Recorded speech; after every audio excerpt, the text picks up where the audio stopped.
going on, guys? Welcome back to another video. I posted one yesterday about the Nikon Z6 with the 70-200 f2.8, and today I want to talk to you about something totally different but related.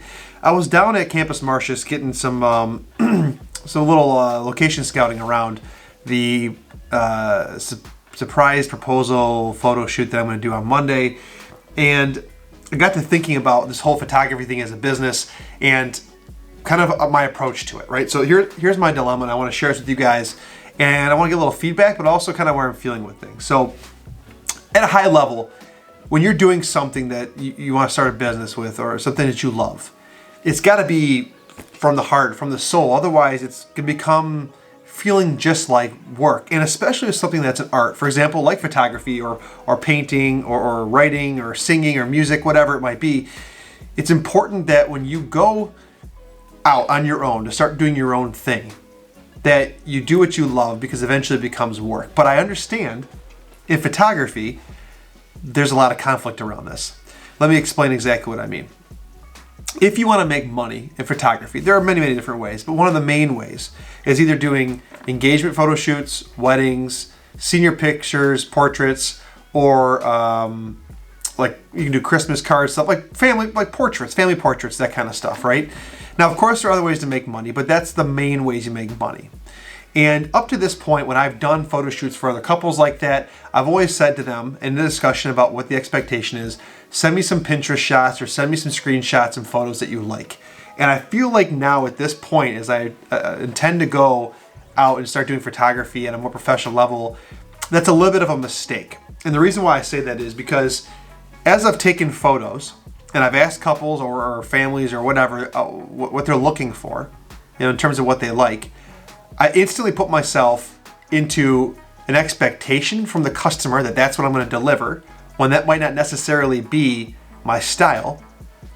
And I put out pictures that might not be what I'm feeling inside or how I see things in a certain way, right? So now I've presented myself to people that even though I'm capable of doing such things, that this is what I want to do. And I've given up the opportunity to develop my own style, right? Now, of course, in this process, I've learned a lot in terms of like how to pose couples, or how to kind of color correct or edit in Lightroom, or I use Luminar, that kind of stuff.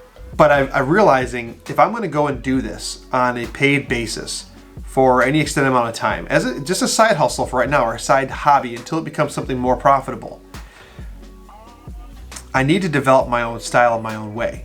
And I need to be able, with my work, quickly segregate the people that I won't please based on a certain look they're going for, and draw in the people that like what I do. So the reason why I bring it up and why I say this to you, I was recently asked to do this surprise proposal, and nowhere along the way did the client ask, basically the expectations for the type of photos I'm going to deliver or any of that kind of stuff. And I know that's something I should clear up, but I didn't do it on purpose because, frankly speaking, I don't have a ton of experience or any experience shooting a proposal. So I'm going to figure that out on my own. And I don't want to set the expectation such that they're expecting this and I only deliver this, or I'm expecting something round and I just have something square. You get my point? And so I'm actually taking this as an opportunity to develop my style in this situation. And then after the proposal is done, they're going to want some kind of almost like mini engagement shoot.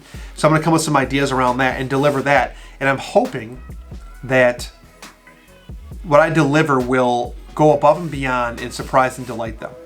And as I'm saying this and I'm talking to you guys, anybody that's in business knows that hope is not a strategy, right? And really is best practice to kind of understand and align with your customers' expectations, so you can kind of either steer them back to a different expectation or let them know you can't meet that expectation, or whatever it might be.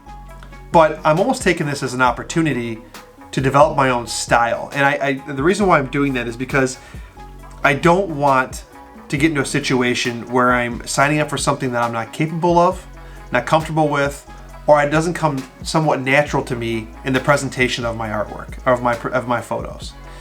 And I think as I move forward, as I start working with our clients, I want to, even though I will copy other people in respect to emulating their style, I want to develop my own style so that when someone works with me, the expectation is, the expectation is that they're going to get something that comes from my soul, from my vision, and they'll be happy with that.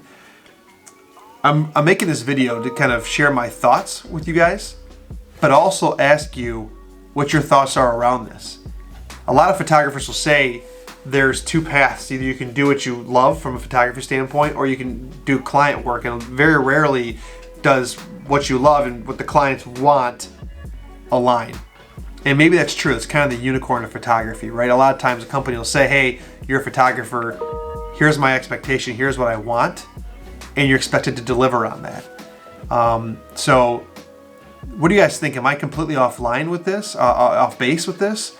Or is it a sound approach or strategy to kind of get myself into a groove that would define my own style and allow myself to attract customers that are attracted to that type of photography or that vision that I have for an event?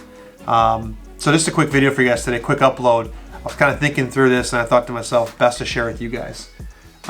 In saying that, I rented a 70-200 again for this event, like I talked about in my video yesterday. I went down to the location again today with my 50-1.8 on my Nikon Z6, and I don't think I need the 70-200. I mean, I want the ability to zoom, because I want to be able to do like wide shot, tight shot, because that moment comes so quick. But the distance around where the things are going to be happening is actually fairly tight. So that big lens might attract somebody, like what's that guy doing with that huge lens? And also, it might not allow me to be wide enough, and it might not be necessary. So a little bummed about that. I'll bring both and kind of just make a decision at that time. But let me know in the comment section below, guys. This video is to drive comments and drive discussion. So if any of you guys that end up watching this video are like, dude, you're totally off base, you got to do what the customer wants, you're out of your mind, you're gonna fail, that's cool. Put that down below. I'd like to know why.